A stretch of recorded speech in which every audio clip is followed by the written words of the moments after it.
Is Assassin's Creed Odyssey worth playing, worth buying? You're about to find out.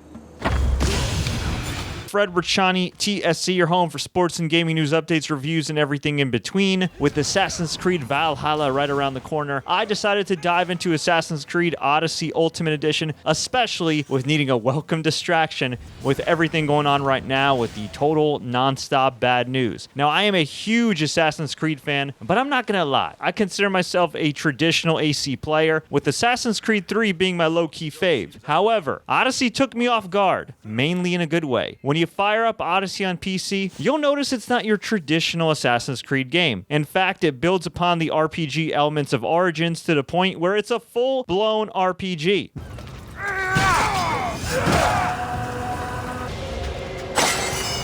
The best way I could describe Odyssey is if you combined a modern open-world RPG with old-school Assassin's Creed, Black Flag, Rise, Son of Rome, and For Honor. If that sounds fun to you, it's because, for the most part, it is. In Odyssey, you could either play as Alexios or Kassandra, and the gorgeous ancient Greece. Both were born into Spartan royalty, only to be dealt a horrific hand that finds them orphaned into their adult lives. Without giving too much of the story away, your character starts out as just a mercenary or a mystic, and finds out over time that maybe, just maybe, their long-lost family isn't really all that lost. Throughout the game, you make your way through historical landmarks, gorgeous landscapes, and even the Olympics. Do yourself a favor. Anytime you synchronize a location, just take in the scenery for a second, because Ubisoft, when it comes to the aesthetics, outdid themselves. As for the gameplay, the combat is pretty smooth and insanely customizable. You can be a master archer, poison expert, fire blade bearer, and king of the spear all in one, depending how you upgrade your character over time. Like other AAA RPGs, you can upgrade all kinds of gear, abilities, your ship, and even your crew. One thing I love about the Odyssey upgrades is engravings, which allows your weapons to increase their damage, especially with fire and poison. By the way, if you're getting any value from this review, please like and consider subscribing and turning notifications on for more videos like this. Now, unlike RPGs like Witcher 3, there are no potions you could take during combat, so make sure you have the restore health ability or duck, dodge, and if necessary, hide so you don't desynchronize back to your last save. As for the content, Ultimate Edition comes with Odyssey that provides around 100 hours or so of quests and activities, along with its 2 DLC packs, including Legacy of the First Blade and The Fate of Atlantis. And it includes Assassin's Creed 3 Remastered and Assassin's Creed Liberation Remastered. The cutscenes look great and don't wear out their welcome, and the voice acting is tremendous. Let's hear it then.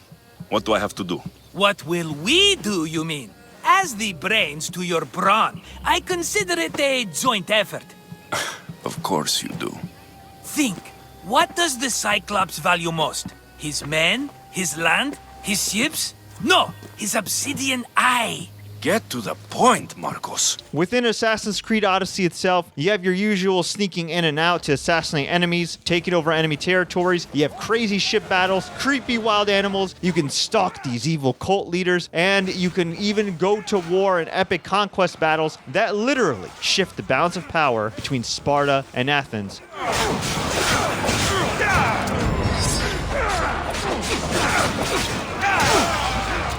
You also have a world map that is absolutely, positively gigantic, if not insanely bloated. As a huge fan of Assassin's Creed and Greek history, I thoroughly enjoyed the Odyssey story, but I gotta say, the criticisms regarding the size of the world hampering the narrative are pretty accurate. That's not to say you won't enjoy the story at all. I sure as hell did. Just be ready to stay patient as you go from region to all across the world to complete these quests, some that are definitely not close to each other. Make sure you synchronize and unlock fast travel whenever you can. So let's say you're like me and you beat the main story. Time for the DLC, the downloadable content. But wait, in order to play Fate of Atlantis, you needed to have completed these quests that Ubisoft kindly doesn't outline in its own game. I had to Google these quests and YouTube them and got the info from fellow gamers. Not only is that kind of inconvenient, but how the hell do you beat the main story only to not be able to access the DLC? That doesn't make any sense. Now, I should note that Legacy of the First Blade is playable. That is playable. That's great. But the Atlantis DLC, you can't play unless you complete certain quests, including beating Medusa, who's absolutely insane. They offer you a chance to play the DLC bypassing these quests, but you have to start a new character. So Alexios, who I invested 80 freaking hours in, is pretty much rendered useless. That's utterly ridiculous. When I beat the main story in Dragon Age Inquisition, I was able to immediately play the DLC. Same with Witcher 3. Same with Spider-Man on PS4. Same with most games. But for some stupid reason, I can't do that with Odyssey. I don't regret buying or playing Ultimate Edition at all. But come on, man. This is a ridiculous requirement Ubisoft should have removed in a recent update or something. There's gotta be a better way to reward players who beat the main story than with a, hey, congrats! Now here's some ambiguous information on how to access the Atlantis DLC. I will be reviewing the DLC in a separate video, but when it comes to the base game, when it comes to the Ultimate Edition,